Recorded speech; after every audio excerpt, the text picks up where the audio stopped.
এবার যখন ছেলেকে প্রশ্ন করা হচ্ছে তোর বাবার কবর কোথায় দিব, বলে যে কেন মসজিদের পাশে, বলে যে কেন পারিবারিক কবরস্থানে, না হয় এলাকার কবরস্থানে। তো তোর বাপ যে 10 কোটি টাকা দিয়ে ঘরটা বানাইলো, এখানে দেশ না। পাগল হয়েছো? এখানে দিলে আমরা থাকবো কিভাবে, এখানে দিলে আমরা চলবো কিভাবে, এখানে দিলে আমরা ঘুমাবো কিভাবে? আরে না না, দরকার নাই, যেখানের মাল ওখানে ফালাই দাও, এটার নাম দুনিয়া। কিন্তু মনে রাখবেন আমার ভাইয়েরা, আপনার সন্তান আপনাকে ফেলে দিবে, আপনার বউ আপনাকে ফেলে দিবে, আপনার স্বামী আপনাকে ফেলে দিবে, আপনার পরিবার আপনাকে ফেলে দিবে, আপনার বন্ধু আপনাকে ফেলে দিবে, কিন্তু ওই কবরে আল্লাহর রহমত আর আপনার নবী আপনাকে আপন করে নেবে। সুবহানাল্লাহ। রব্বে করিম কোরআনের মধ্যে বলে, এ আমার বান্দা, মা গাররাকা বিরাব্বিকাল করিম, ও আমার বান্দা, কেন তোকে বারবার আমার থেকে দূরে সরে যাচ্ছিস? মা গাররাকা বিরাব্বিকাল করিম, কোন জিনিসটা তোকে আমার থেকে বারবার দূরে নিয়ে যাচ্ছে? খাওয়াই আমি, জমিন আমার, দেহ আমার, দেওয়া আমার, শক্তি আমার, নিঃশ্বাস আমার, ব্রেন আমার, দন আমার, চোখ আমার, হাত আমার, নাক আমার, তোর আফাদ ও মস্তকে বান্দা যা আছে সব আমার দেওয়া। তোর মাকে আমি দিয়েছি, তোর বাবাকে আমি দিয়েছি, তোর ঘর আমি দিয়েছি, তোর খাবার সাথ আমি দিয়েছি, তোর গ্রান্নেও আমি দিয়েছি, সব আমি দিচ্ছি। মা গাররাকা বিরাব্বিকাল করিম, কোন জিনিসটা বারবার তোকে তোর রব থেকে দূরে নিয়ে যাচ্ছে?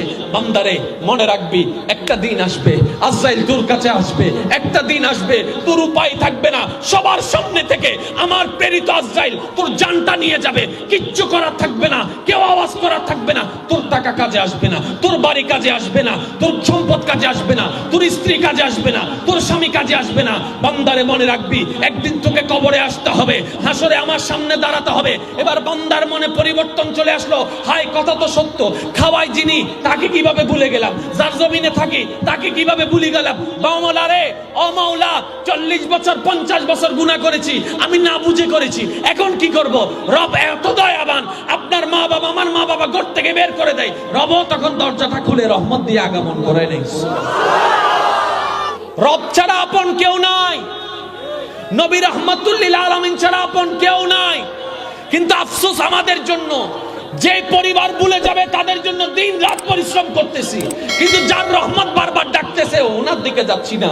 কত আজান চলে গেল, নামাজের দিকে যাওয়া হলো না। কতবার মুয়াজ্জিন ডাক দিল, মুয়াজ্জিনের আজান আল্লাহু আকবার, আল্লাহু আকবার, আশহাদু আল্লা ইলাহা ইল্লাল্লাহ, আশহাদু আল্লা ইলাহা ইল্লাল্লাহ বলতে বলতে ডাক দিল হাইয়া আলাস সালাহ, হাইয়া আলাস সালাহ বলতে বলতে ডাক দিল হাইয়া আলাল ফালাহ, হাইয়া আলাল ফালাহ। কানের মধ্যে ঢুকালাম, অন্য কান দিয়ে বের করে দিলাম। মসজিদে যাচ্ছি না, মসজিদে যাচ্ছি না, যাই নামাজে দাঁড়াচ্ছি না, ব্যবসায় নামাজ পড়ছি না, চাকরিতে নামাজ পড়ছি না। ফেরেশতা বলে, মাওলা দেখো তোমার বান্দা তোমার ডাকে সাড়া না দিয়ে আপন কাজে ব্যস্ত, আমি তার খাবার বন্ধ করে দিব, তার রিজিক বন্ধ করে দিব।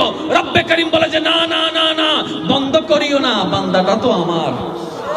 কিন্তু সেই প্রবাসী যখন তিলে তিলে পরিশ্রম করে ঘরটা, ভাঙ্গা ঘরটাকে যখন 4তলা 5তলা বিল্ডিং বানিয়ে দিয়েছে, ওই প্রবাসী ভাই যদি মারাও যায়, হাজার প্রমাণ আপনার আমার সামনে আসে, মারাও যায়, অনেক সময় সেই ঘরে লাশটা পর্যন্ত রাখা হয় না, ঘরের উঠানের মধ্যে ফেলে রাখে।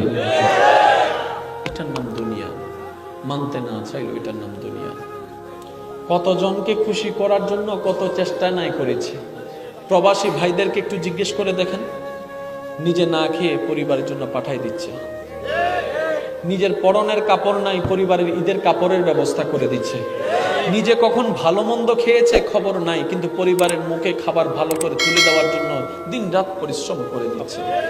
এমন একটা জায়গা আছে যেখানে হেঁটে গেলে লাগবে 2 রিয়াল কিংবা 2 দিরহাম, উনি হেঁটে যাচ্ছে, সেখানে গাড়িতে না গিয়ে উনি হেঁটে হেঁটে যাচ্ছে, বলে যে 2টা দিরহাম যদি বাঁচাতে পারি আমার পরিবারের জন্য আমি পাঠিয়ে দিতে পারবো।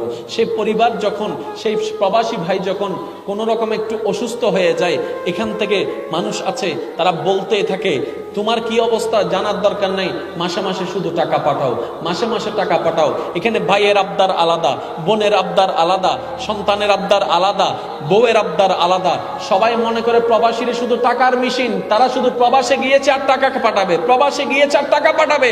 বাঁচলো কি মরলো খবরও পর্যন্ত নেওয়ার চেষ্টা করে না। অনেক প্রবাসীরা আছে বাতের না খেয়ে, বাতের টাকাটা বাঁচিয়ে পরিবারকে পাঠায়, পানি খেয়ে পেটটা ভরি আবার কাজের মধ্যে চলে যায়। আপনি যদি এটার থেকে বাঁচতে চান, আপনি যদি মা বাবা হয়ে সন্তানের আদর পেতে চান, আপনি যদি স্ত্রী হয়ে স্বামীর মায়া মহব্বত পেতে চান, আপনি যদি স্বামী হয়ে স্ত্রীর সম্মান পেতে চান তাহলে আপনাকে একটু নিয়ম পাল্টাইতেই হবে। যে নিয়মে গিয়ে আমার ভাই শান্তি পাই নাই, আমিও সেই নিয়মে গিয়ে শান্তি পাবো না। আপনি শুনলে অবাক হয়ে যাবেন, সুদ ইসলামে হারাম, ঘোষ ইসলামে হারাম।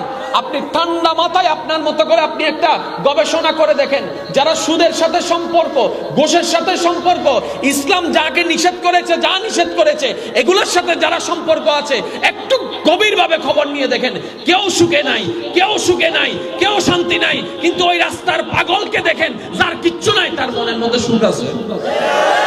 নামাজ রিজিকের মালিককে, সবাই মিলে বলুন রিজিকের মালিককে। আল্লাহ যদি রিজিক না দেয় জীবনে কোনো খাবার সামনে আসবে? আচ্ছা সামনে আসলো খাইতে পারবো? খাইতে পারলো মজা লাগবে? মজা লাগলো পেট ভরবে? সবকিছু কিন্তু আল্লাহর রহমত। ফজর নামাজ পড়ি নাই, আল্লাহ তাআলা আমাকে, আপনাকে, আমাদেরকে ফজরের নাস্তার ব্যবস্থা। তার মানে আপনি সুন্দর মানে কি বুঝাচ্ছেন শুনেন। সুন্দর মানে হচ্ছে এমন একটি চেহারা, যে চেহারাটা দেখলেই চোখ শীতল হয়ে যাবে। সুবহানাল্লাহ বলতে হবে। সুন্দর বলা হয় এমন একটি চেহারা যেটা দেখলে মনটা শান্তি হয়ে যাবে। আরেকটু জোরে। এবার আসেন আপনার এলাকায় একটু খেয়াল করে দেখেন। আমি জানি না আপনার এলাকায়, তো আমি আসলাম, আমি তো সত্য মিথ্যা জানি না। দেখেন তো আমার কথার সাথে মিল কি হয় কি হয় না। এই এলাকায় কিছু মুরব্বীরা আছে, মোটামুটি বয়স্ক, দাড়িও হয়তো অনেকে সাদা হয়ে গেছে, কিন্তু চেহারাটা দেখলে মনে হয় কেমন জানি সুন্দর সুন্দর, মায়া মায়া, নূর পরে, এরকম আছে না? এরকম কিছু চেহারাটা দেখলে একটা ভক্তি চলে আসে, আছে চেহারাটা দেখলে কেমন একটা শ্রদ্ধা চলে আসে। এবার দাদাকে গিয়ে নাতি জিজ্ঞেস করে, দাদা চেহারায় কি মাখো গো, এত সুন্দর লাগে যে? দাদা নাই কি মেঘতাম। আর মাহিবের বয়স আছে না, তো দাদা এত সুন্দর লাগে কেন? তোমার চেহারা দেখলে কেমন জানি মায়া লাগে, মন থেকে শ্রদ্ধা লাগে, ভালোবাসা লাগে।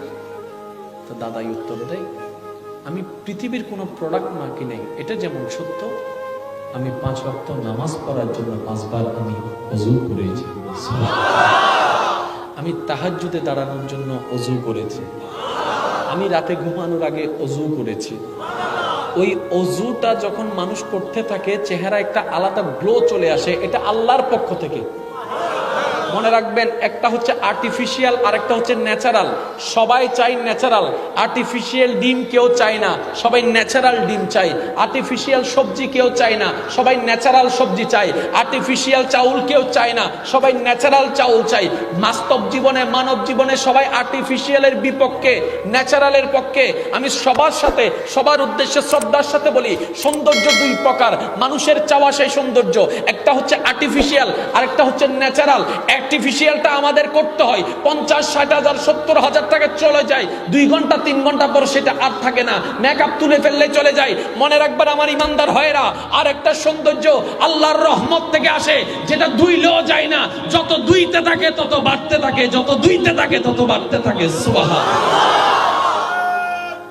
আল্লাহু আকবার।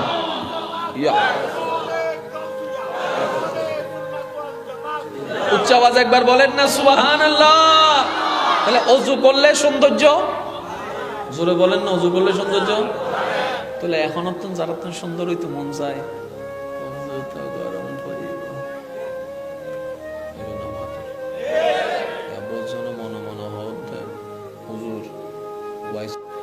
কতজনকে খুশি করার জন্য কত চেষ্টা নাই করেছি। প্রবাসী ভাইদেরকে একটু জিজ্ঞেস করে দেখেন, নিজে না খেয়ে পরিবারের জন্য পাঠাই দিচ্ছে, নিজের পরনের কাপড় নাই, পরিবারের ঈদের কাপড়ের ব্যবস্থা করে দিচ্ছে। নিজে কখন ভালো মন্দ খেয়েছে খবর নাই, কিন্তু পরিবারের মুখে খাবার ভালো করে তুলে দেওয়ার জন্য দিনরাত পরিশ্রম করে দিচ্ছে। এমন একটা জায়গা আছে যেখানে হেঁটে গেলে লাগবে 2 রিয়াল কিংবা 2 দিরহাম, উনি হেঁটে যাচ্ছে, সেখানে গাড়িতে না গিয়ে উনি হেঁটে হেঁটে যাচ্ছে, বলে যে 2টা দিরহাম যদি বাঁচাতে পারি আমার পরিবারের জন্য আমি পাঠিয়ে দিতে পারবো। সেই পরিবার যখন, সেই প্রবাসী ভাই যখন কোনো রকম একটু অসুস্থ হয়ে যায়, এখান থেকে মানুষ আছে তারা বলতেই থাকে, তোমার কি অবস্থা জানার দরকার নাই, মাসে মাসে শুধু টাকা পাঠাও, মাসে মাসে টাকা পাঠাও। এখানে ভাইয়ের আবদার আলাদা, বোনের আবদার আলাদা, সন্তানের আবদার আলাদা, বউয়ের আবদার আলাদা। সবাই মনে করে প্রবাসীরা শুধু টাকার মেশিন, তারা শুধু প্রবাসে গিয়েছে আর টাকা পাঠাবে, প্রবাসে গিয়েছে আর টাকা পাঠাবে। বাঁচলো কি মরল